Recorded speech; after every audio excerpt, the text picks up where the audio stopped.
recall you saying at one stage, this process changes your life.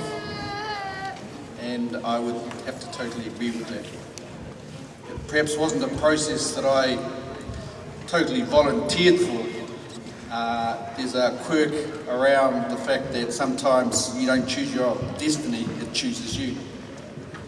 And there was a point in time where Ngāi Takatoa were quite subdued. We weren't sure where it was that we were supposed to go. I mistakenly stumbled into the marae where they were having a hui as to who would represent the tribe at the Waitangi Tribunal in 1997. They had a piece of chalk and a blackboard, and we were trying to devise some strategic plan, and I happened to make the mistake of saying, how can I help? And so the point was, it has been a very long journey. It was a journey, as you said, the baton was picked up along the way by various people. I had the privilege of watching a number of others, including Shane here, who started on that initial journey. Didn't quite finish it, but obviously left the job to us to do as well. But they were only one of many. You've mentioned those who have gone before. And I recall Maturata for Ngāti Kuri, Ruki Kārena for Aupōuri, Simon Snowden for Te Raroa, Machu Mikali for Ngāti Kau, and of course my own father for Ngāi Takatoa. And so I had the privilege of watching people like Shane and Hone and Mangu going to Wellington and becoming part of the radical group, and they had great ideas about how to get the land back and made lots of slogans about that, and made lots of demands, and I had the privilege of doing all the work. And they had the privilege of telling me at various stages throughout that process as to how I should do it. And so from Shane, I got the view that it's not an easy job playing in the leadership role, where people can sometimes be your best friends but your worst critics. And he also mentioned that it's not the size of the dog in the fight, but the size of the fight in the dog. And when you make reference to He Eti Pioke and Nōranga Unu, a Heau Tōna, I knew exactly what he meant. Hone used to talk about, blessed are those who dream dreams and are prepared to pay the price. And he's absolutely right. The price that was paid for us to be citizens within our own country has been a never-ending struggle. And we still continue to do that today. But there's a point in time where you have to realise that there needs to be a move from one point to another, and you need to do that with a new start. And so when we set out on this process of finishing what others had started, our promise that we made to ourselves was that we would do it in our time, so that it wouldn't be a burden for our children in their time. And that's a promise we made to ourselves, and it's an achievement that we've achieved today. And that's the reason, and perhaps the only reason, why we are signing. I have to be honest in Ngāi Takatoa that we have done what we believe is the best we can. If there was any more to do, we would still be negotiating. But when you get to a point of realisation that there's nothing more to get, there isn't any purpose in turning on your neighbours. What we need to be doing is saying, let's close the chapter on one part of our history and open another on the next part of our future. So this morning, we did, and I support what Shane said, we stamped our mark on our whenua with the unveiling of our pou, which talks about the Ngāi Takatoa identity, its whakapapa and its history. And we saw that as the new beginning. It's like Shane said, we don't do that often. And so that was our first symbolic statement that this is who we are, this is who we connect to, and this is the beginning of a new dawn. And then we had the privilege, I certainly did, of watching a whole lot of the next generation having their own deed of signing on our whenua at Oanui. They signed themselves into that ground, they signed themselves on each other, and they signed themselves into history. And that too was the first occasion for us to bring everybody together and whanaungatanga as to who we are in Ngāi Takoto.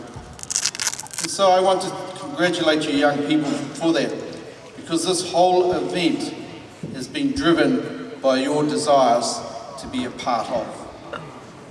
When we were growing up, children were seen and not heard.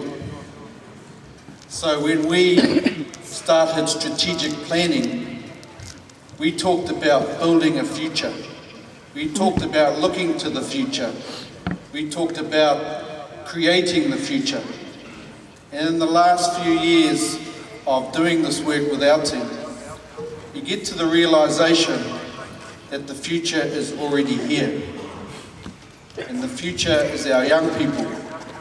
What we need to be doing is talking to our future, listening to our future, and allowing our future to participate in determining their future. So that was another mark for us to accept that it is time to move forward, because our future is relevant to you young people. And so I'm pleased to be here and say to the Minister, we accept that there is a history that perhaps we're not all proud of, but in accepting and acknowledging that history, we then understand the rights and the wrongs and where we need to go in the future. And the promises that we have made to each other in regards to working together, realising the dreams and the aspirations, and realising that partnership and participation is the way to achieve those. And it doesn't make it that hard to say, enough is enough. Let's move forward together and let's do what's required to fulfill those obligations that are required under the Treaty of Waitangi. And in doing that, it doesn't make it that hard to say there were responsibilities on both sides that perhaps could have been better delivered to each other. And so when you say the Crown apologises for that, our view is we too aren't perfect, but we know that because we want to do better, that the way to do that is to come together and for Ngāi Takoto to accept your apology on behalf of the Crown. And so I have no qualms or no misgivings about saying I accept what you're saying to us.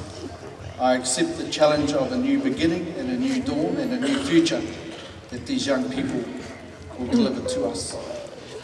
And so on behalf of Ngāi Takoto, I just want to say to you and your team a very, very humble acceptance of your apology.